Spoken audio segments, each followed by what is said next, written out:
So here's a story that starts off down in the capital, but of course these stories are contagious.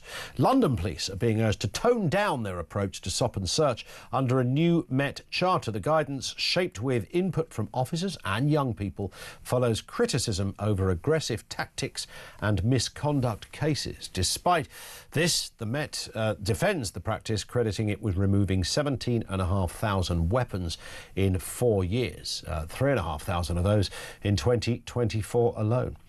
In a moment, we'll speak with Ken Hinds, chair of Harry Tangye's independent stop and search monitoring group, regularly helps us out on these kind of stories. Harry Tangye, former police sergeant, is with us to start with. Harry, good afternoon to you.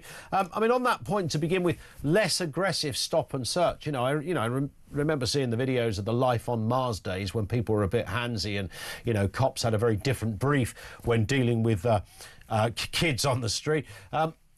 But the last time I looked, we appear to have the most polite police force in the world when it comes to, hello, I'm PC Smithers, I'm from Bethnal Green Police Station, I'm going to stop and search you. Are you OK with that? I mean, we seem to have quite a protocol in place. Stop and search aggressive? Is that a reasonable way to define it? Oh, how the wheel turns, because frontline police officers are backed off because they realise they're being criticised, they're being suspended from duty, they're often being charged for offences, of course.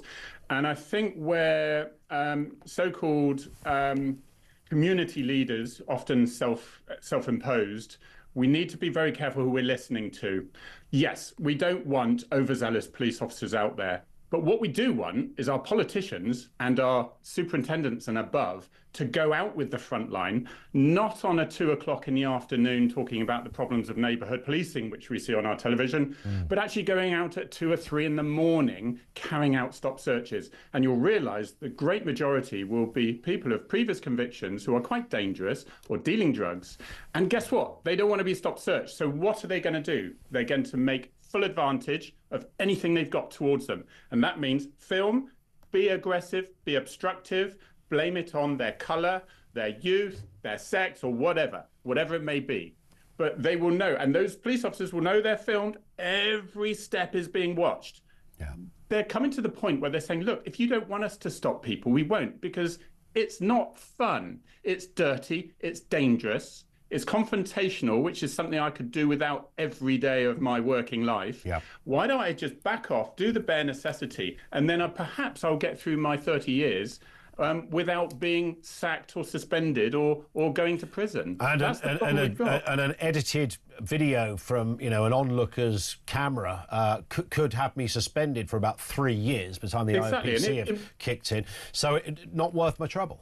It wouldn't be so bad if there was a few bosses with some backbone, but even those bosses with backbone would be absolutely cascaded by politicians who are there for 5 minutes. They want to appear to be doing the right thing. No, London in particular is in a hell of a state at the moment. I've just had a friend of mine who's had his car completely robbed of everything within it on a nice little afternoon in what looked like quite a good suburb.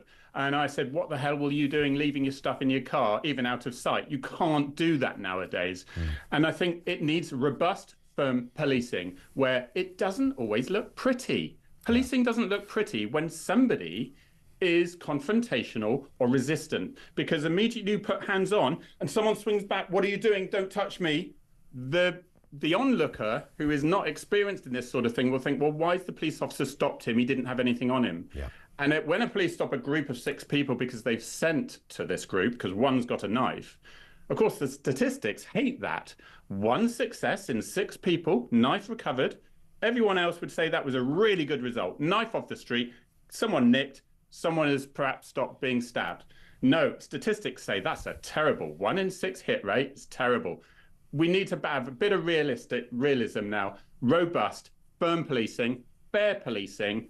But as long as we're pandering around saying less aggressive, we're going to be back where we started. We're not going to get any further. Ken Hinds, let's bring Ken in, chair of Harry Tangye's independent stop and search monitoring group. I mean, just respond, if you would, Ken, to Harry's point there that, there's a lot of fluff around this idea that, we've got to be less aggressive. I mean, most officers that you would speak to today say, well, we're never aggressive in the first place. We can be robust, though, and in certain situations you have to be. I don't know what rose-tinted glasses he's looking through, but on the ground, I've been on the ground for the last 30 years, and I haven't seen much change. What he's describing there may be a minority, even so, an insignificant minority that might affect. But the figures I look at each month shows quite clearly that that 9 out of 10 stops and search lead to no arrest or no further action. And my thing is simply this: that interaction could lead to that youngster being stopped and scarred, emotionally scarred at the very least. And all too often, when we see it goes rogue, and they're using excessive force, throwing people to the ground, putting them in handcuffs, and then expecting to have a dialogue, it just doesn't happen. The police need, as one of the 10 principles, to police by consent of that community. Don't rubbish what those young people are telling you, that they need to be kinder in their interaction, because, as I said, they haven't got a very good hit rate. Let's talk about the weapons. Less than 3% of their stop and search are for weapon, and less than 1% may lead to them finding a weapon. Ken, three and a half thousand. Ken, that gets more knives off our street than what the police are doing. 3,500 weapons, Ken, are not on the street as a result of stop and search last year. That's good. How many stop and search? 500,000? About 500,000 stops and search to get 3,500 knives off? What that equates to less than one a week per borough. That's what it equates to. And to me, that's not a good return. If I was a CEO with those kind of bad returns, I would be sacked. Harry, it's not the numbers don't stack up. It's disproportionate. Yeah, the CEO would be sacked, but we're not talking profit here. We're talking lives. Look, there's no dispute here. I'm not arguing with him where this gentleman. Forgive me his name. Ken. Ken, sorry. Ken meet Harry. I'm not Harry arguing meet with Ken. Each stop search should be polite. It should be official. It should be so that. And I would often think, if I didn't get a thank you, and you're not like the others. You're great. That's what I used to get all the time. But that's what my colleagues used to get all the time. So we're not arguing with that. It should be fair. It should be good. But 1 in 10 hit rate is bloody good when you're talking about weapons, unless you don't want proactive policing either. And when members of the public send police to a group of lads to say, I've seen a knife, they've got a knife and they're genuine, they've backed up, they've given their name and whatever, then what do you think those police should do? Well, there's more than 10. The stats are going to look terrible. So what is confusing as well? Police by consent, but consent of who? The person who doesn't want to be stop searched because they've got a criminal record as long as their arm, or the community who I listen to through councillors who say they'd love more stop search in their policing community. And this is what I'm saying. Who is actually choosing these community leaders, or the other community just too frightened to say, no, we want more community? And people have got to learn as well. If there is resistance for police officers, then they should expect a firm hand. And that is what is called excessive force in some fields. That's not excessive force, because guess what? When you have to put hands on, that is minimum force. And you can't just say, well, he didn't have anything on him, so what was the point? Well, hindsight's a wonderful thing as well. If you speak politely to a police officer, you'll get spoken politely back again. And we need a little bit more of that respect back to the police, and things will run a lot smoother. Ken. Listen, let me say this much to you. We talk about the ripple effect. So one person's bad experience becomes everybody else that he touches and goes with that.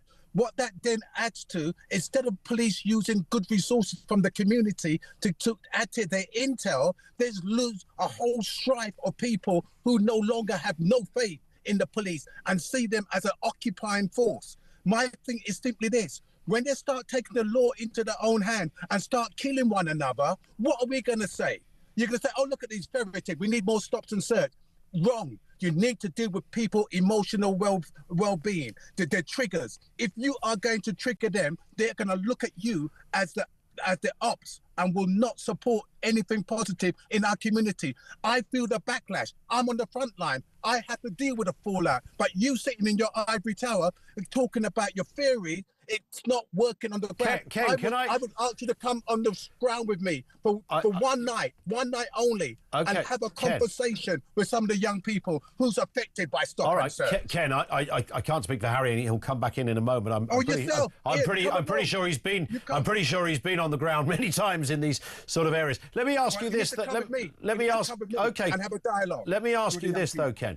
If you Firstly, stop and search, why would that have to be game-changing in terms of your views of the cops if it was done politely? And, you know, I mentioned at the beginning, anyone can YouTube a video of, you know, how polite the situation is. The police officer announces who they are, which station they are from. They explain what's going to happen. They're filmed from every which way you can imagine, whether it's up a lamppost, on a doorbell, from your mate's iPhone or the body cam. So there's that. But secondly, and so in two parts of this question to you, Ken. Secondly, if there's 10 kids, 15, 16, 17 years old, and they're at 3 o'clock in the morning and they're out, and you are suspecting that one of them might be carrying a knife, you might have to search all 10, right? You may have to, though that would be your 1 in 10. Well, 1 in 10, that's not very good. You're not going to search one and go, well, he's the one with the knife, it's not any of the others. You're going to check everybody, aren't you?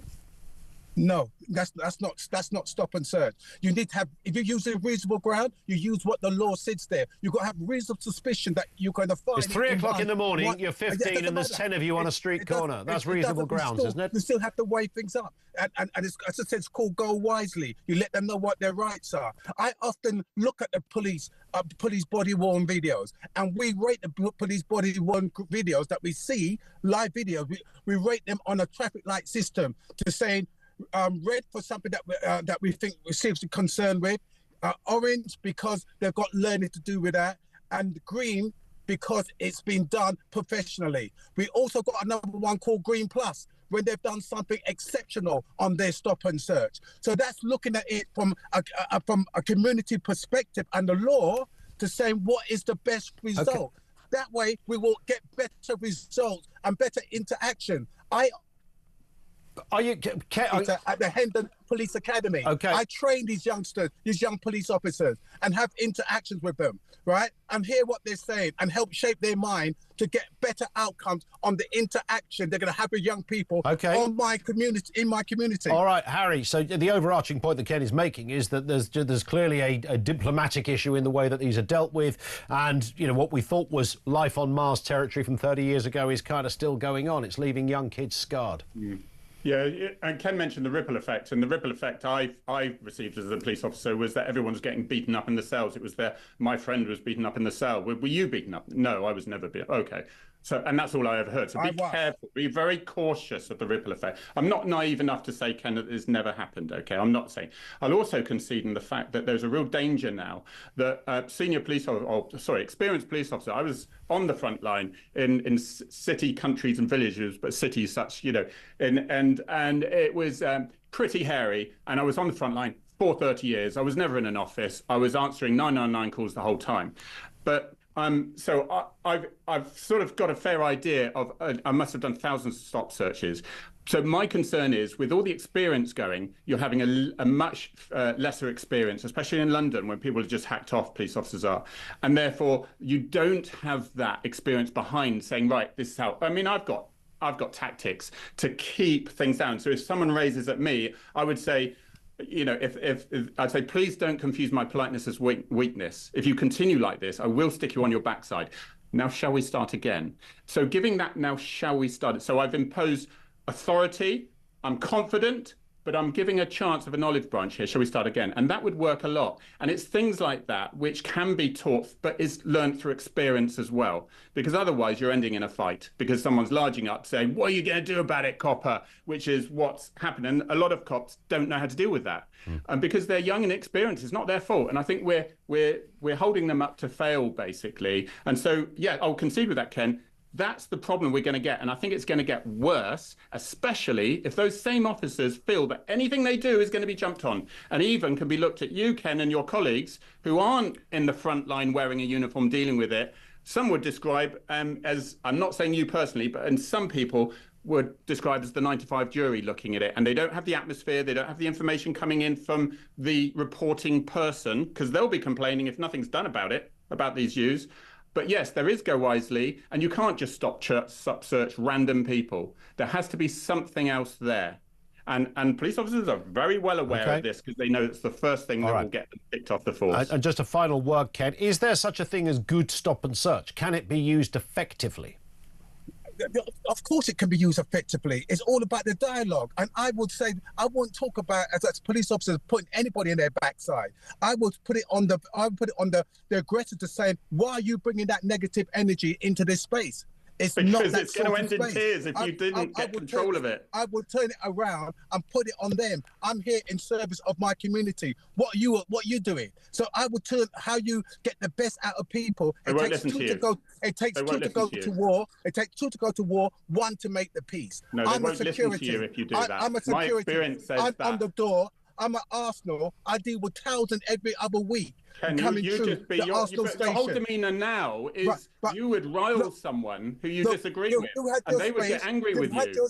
You're not a calming effect. You had your space to make. So please do me the honour to let me there sum up because we haven't got long here. All right, 20 seconds, Ken, if you could, sir. If you want to have a conversation off screen, that's fine. But I'm saying simply this: that we're not getting the right sort of police officer at the front.